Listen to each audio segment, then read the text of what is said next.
မင်္ဂလာပါကျမရဲ့ဒီ YouTube channel လေးကနေပြန်ကြိုဆိုလိုက်ပါတယ်ဒီမှာအခုကလည်းနှစ်စဖြစ်2024နှစ်စဖြစ်နေရယ်ပညာလို့ OD မရှိဆိုတဲ့အတွက်ကြောင့်ကျမရဲ့ speaking English skill ပို့ပြီးတိုးတက်ချင်တယ် speaking English skill ကိုတိုးတက်အောင်လုပ်တဲ့နေရာမှာ one of the effective methods ကပါလဲဆိုလို့ရှိရင် read out လုပ်တာပေါ့နော်အားကြောင့်ဒီကျမစဉ်းစားလိုက်တယ်ဒီနေ့ကနေစပြီးတော့ဒီ free ebook online ကနေပြီးတော့copyright free ebook တွေကိုread out လုပ်မဲ့ video တွေကိုစက်တိုက်တင်ပြီးသွားဖို့အတွက်အစီအစဉ်ရှိပါတယ်ပထမဆုံးread out လုပ်ချင်တဲ့ဒီ ebook ကတော့ Pride and Prejudice ဖြစ်ပါတယ်ဒါကိုဘယ်ကနေပြီးတော့ကျွန်မရထားတာလဲဆိုလို့ရှိရင်တော့ The Project Gutenberg လို့ခေါ်တဲ့ဒီ website ကနေပြီးတော့ရထားတာပါဒီ website မှာ ebook တွေတော်တော်များများအစုံလင်ရှိပါတယ်ဒီမှာ copyright free အများစုကကျွန်မမမှားဘူးဆိုလို့ရှိရင်တော့90% လောက်က copyright free တွေဖြစ်ပါတယ် to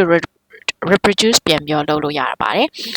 အားကြောင့်ဒီအခုဖတ်ပြမယ်Pride and Prejudice ebook ကိုတင်ထားတဲ့ project Gutenberg ကိုလည်းကျွန်မ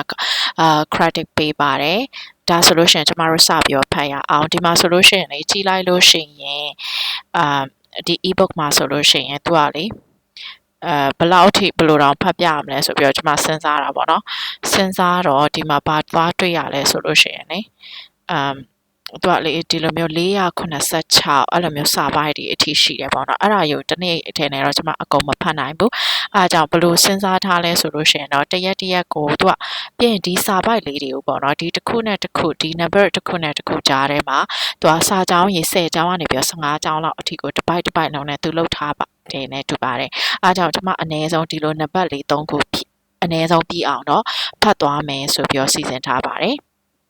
ဒါဆိုလို့ရှိရင်ကျမတို့အနေနဲ့ဒီ preface တို့ပြီးသွားရင်နောက်တစ်ခါဒီအောက်ကဒီ chapter 1နေပြီးတော့ preface တို့ဘာလို့တော့ကျမတို့ကြော်လိုက်မယ်ပေါ့နော်chapter 1ကနေပြီးတော့ပဲစပြီးတော့ဖတ်ရအောင်ပြီးသွားလို့ရှိရင်ဒီebook လေးရတဲ့ website page လေးကိုလည်းကျမရဲ့ဒီ description box ထဲမှာကျမရေးထားပါမယ်ကဲစပြီးတော့ဖတ်ရအောင်ပေါ့နော် chapter 1 It is a truth universally acknowledged that a single man in possession of a good fortune must be in want of a wife. However little known the feelings of use of such a man may be on his first entering a neighborhood. This truth is so well fixed in the minds of the surrounding families that he is considered as rightful property of someone or other of their daughters. My dear Mr. Bennet, said his lady to him one day, have you heard that Netherfield Park is let at last? Mr. Bennet replied that he had not. But it is, returned she, for Mrs. Long has just been here and she told me all about it. Mr. Bennet made no answer. Do not you want to know who has taken it? Cried his wife impatiently. You want to tell me, and I have no objection to hearing it. He came down to see the place. This was invitation enough. Why, my dear, you must know, Mrs. Long says that Netherfield is taken by a young man of large fortune from the north of England.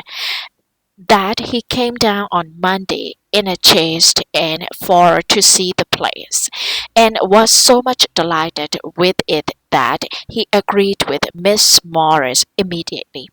that he is to take position before Michaelmas, and some of his servants are to be in the house by the end of next week. What is his name? Bingley. Is married or single? Oh, single, my dear, to be sure. A single man of large fortune, 4 or 5,000 a year. What a fine thing for our girls! How so? How can it affect them? My dear Mr. Bennet, replied his wife, how can you be so tiresome? How can you be so tiresome? You must know that I am thinking of his marrying one of them. Is that his design in settling here? Design? Nonsense. How can you talk so? But it is very likely that he may fall in love with one of them, and therefore you must visit him as soon as he comes. I see no occasion for that. You and the girls may go, or you may send them by themselves, which perhaps will be still better,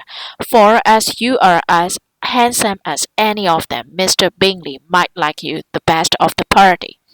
My dear,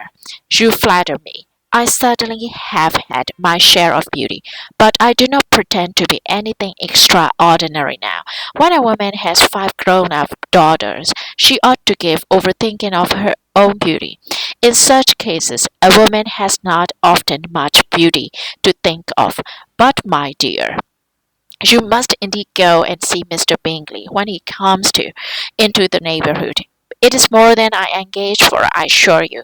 But consider your daughters. Only think what an establishment it would be for one of them. So Lilian and Lady Lucas are determined to go, and merely on that account. For in general, you know, they visit no newcomers. Indeed, you must go, for it will be impossible for us to visit him if you do not. You are over scrupulous. Surely, I dare say, Mr. Bingley will be very glad to see you, and I will send a few lines by you to assure him of my hearty consent to his marrying whichever he chooses of the girls, though I must throw in a good word for my little Lizzie. I desire you will do no such thing. Lizzie is not a bit better than the others, and I'm sure she is not half so handsome as Jane, nor half so good-humored as Lydia, but you're always giving her the preference. They have none of them they have none of them much to recommend them, replied he. They are all silly and ignorant like other girls, but Lizzie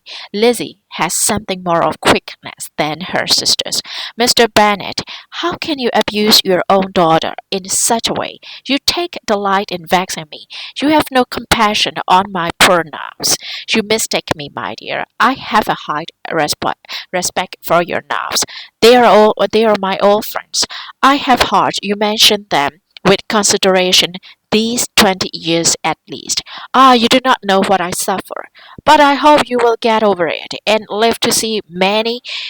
young men of 4,000 a year come into the neighborhood. It will be no use to us if 20 such should come, since you will not visit them. Depend upon it, my dear, that when there are 20, I will visit them all. Mr. Bennet was so odd, a mixture of quick parts, sarcastic humor, reserve, and caprice, that the experience of 3 and 20 years had been insufficient to make his wife understand his character. Her mind was less difficult to develop. She was a woman of mean understanding, little information, and uncertain temper. When she was discontented, she fancied herself nervous. The business of her life was to get her daughters married. Its solace was visiting and news. ကဲဒီနေ့တော့ဒီလောက်နဲ့ပဲတော်လိုက်ပါတော့မယ်ကျွန်မဖတ်တာလဲ9ပိုင်းမြောက်ရှိသွားပြီဆိုတော့လေဒါဖတ်ပြီးသွားလို့ရှိရင်ကျွန်မဘာတွေဆက်လုပ်မလဲဆိုတော့လေတချို့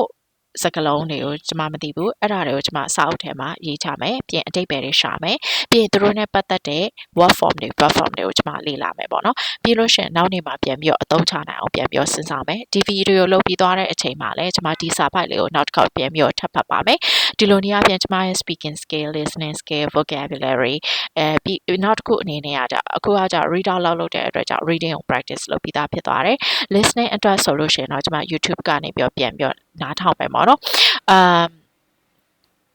နောက်တစ်ခုအနေနဲ့ဆိုလို့ရှိရင်တော့ဘာတွေလုပ်မလဲဆိုရင်တော့ဒီတရားနေပြီး sentence structure ကိုထပ်ပြီးလေ့လာပါမယ်ဒီနေ့ကတော့ဒီလောက်ပါပဲနားထောင်ပြီးတဲ့အတွက်ကြောင့်အရင်အောင်ကျေးဇူးတင်ပါတယ်ဒီနေရာမှာကျွန်မ pronunciation မှားနေတဲ့စကားလုံးတွေရှိမယ်အဲ့ဒီ pronunciation တွေကလည်းကျွန်မမသိတဲ့စကားလုံးတွေဖြစ်ဖို့လည်းများသလိုတချို့စကားလုံးတွေမှာ stress တွေကိုကျွန်မမသိတဲ့အတွက်ကြောင့်ဒီတိုင်းဖတ်သွားရလည်းရှိပါမယ်ဘာပဲပြောနားထောင်ပြီးတဲ့အတွက်ကြောင့်အားလုံးကိုကျေးဇူးတင်ပါတယ်